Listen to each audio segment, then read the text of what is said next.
हरे कृष्णा। श्रीमद् भागवतम स्कंध 3। आज हम अध्याय 2 प्रारंभ करने वाले हैं। इस अध्याय का नाम है भगवान श्री कृष्ण का स्मरण। श्लोक नंबर 1। श्री शुकवाच इति भागवतः पृष्टः क्षत्रावार्तं प्रियाश्रयम् प्रतिवक्तुं न सोत्सेह औत्कण्ठ्यात् स्मारितेश्वरः। अनुवाद और तात्पर्य श्रील प्रभुपाद के द्वारा। श्रील प्रभुपाद की जय। अनुवाद।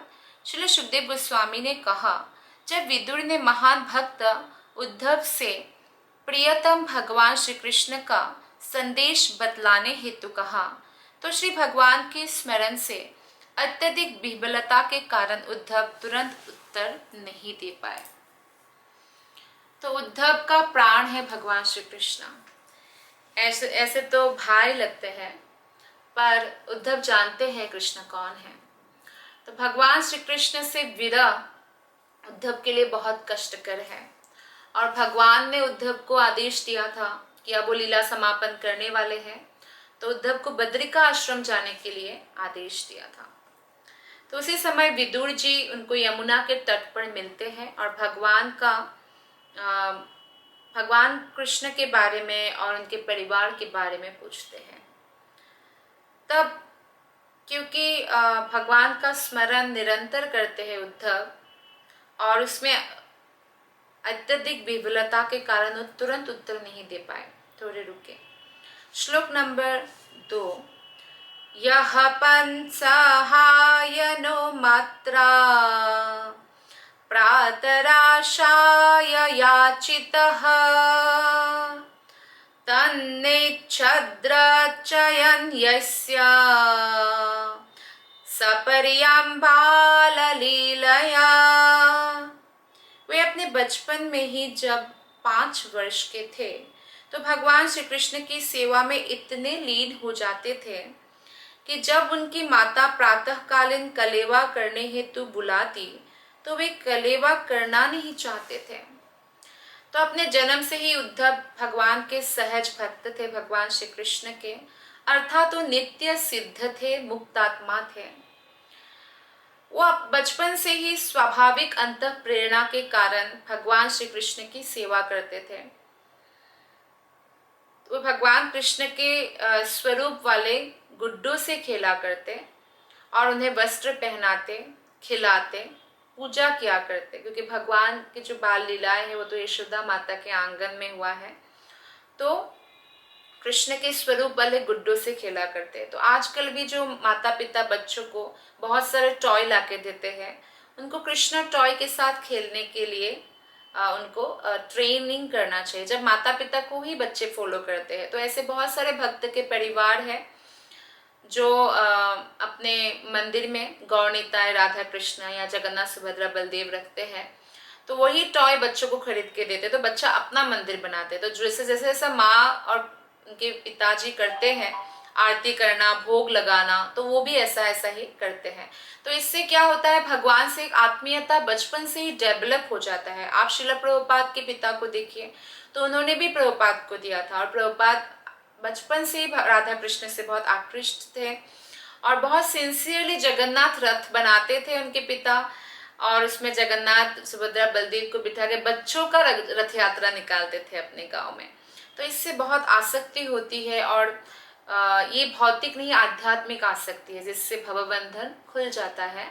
और आप तब बचपन में जो प्रभुपाद ने रथ यात्रा निकाली थी उनके पिता के सहयोग से, तो समस्त देशों में फिर बाद में वो रथ यात्रा निकाला गया। पहले सिर्फ पुरी में रथ यात्रा हुआ करता था, लेकिन प्रभुपाद ने पूरे विश्व में रथ यात्रा निकाल दिया। तो कितनी बड़ी कृपा है भगवान की।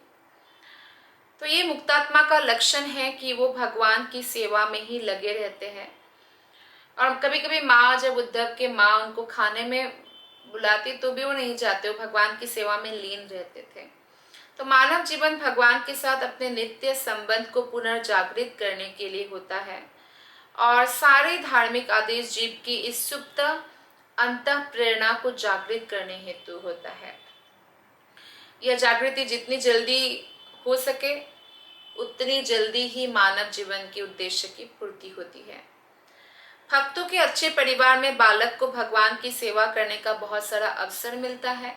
तो जो भी भक्त है, भक्त के घर में उत्पन्न हुए हैं, उनका महा सौभाग्य है कि वो शुद्ध भक्ति करके इसी जन्म को सफल करके भगवत धाम जा सकते हैं। ऐसा व्यक्ति जो पहले से भक्ति में प्रगति कर चुका है, उसे ऐसे प्रबुद्ध परिवार में जन्म लेने का अवसर प्राप्त होता है, क्योंकि पूर्व जन्मों के कर्मों के फल ही है कि कोई भक्त परिवार में जन्म ले सके या भक्तों का संगति मिल सके और प्रामाणिक गुरु प्राप्त हो सके। ये भी भगवान की अहेतु की कृपा है। भक्ति में लोगों को प्रशिक्षित करने हेतु पांचरात्रि की विधि मंदिर पूजा है, जिसके द्वारा नव जिज्ञासुओं को भगवत भक्ति सीखने का अवसर मिलता है। तो कलयुग तो नाम सार है, नाम आधार है, फिर भी पंचरात्रिक विधि के द्वारा मंदिर में अच्छे विग्रहों की पूजा पाठ किया जाता है। श्रील प्रभुपाद जी यहाँ बताते हैं कि महाराज परीक्षित भी अपने बचपन में भगवान कृष्ण के गुड्डों से खेला करते थे, मतलब कृष्ण टॉय। अब भी भारत में अच्छे परिवारों में बच्चों को खेलने हेतु राम जी का जो है मतलब खिलौना उनका क्या होता है, भगवान राम, भगवान कृष्ण, अन्य देवताएं, जिससे उनके प्रति एक तो नॉलेज डेवलप होगा, क्योंकि जो एक्शन में आप करते हैं वो श्रवण अकेले करने से बहुत बढ़कर है, और बच्चा श्रवण क्या करेगा ना, वो एक्शन से ही सीखेगा। तो ऐसे बहुत सारे भक्त हैं जो ऐसा प्रहलाद स्कूल भी चलाते हैं, जिसमें बच्चों को स्टोरी सुनाया जाता है भागवतम से, और बाद में उसमें ड्रामा प्रिपेयर करने दिया जाता है। तो इससे वो उस लीला को हमेशा के लिए स्मरण कर पाते हैं। तो भगवत कृपा से ही ये सुअवसर प्राप्त होता है। तो इसी के साथ आज की कथा हम यही समाप्त करते हैं। आप सबका बहुत बहुत धन्यवाद। हरे कृष्ण।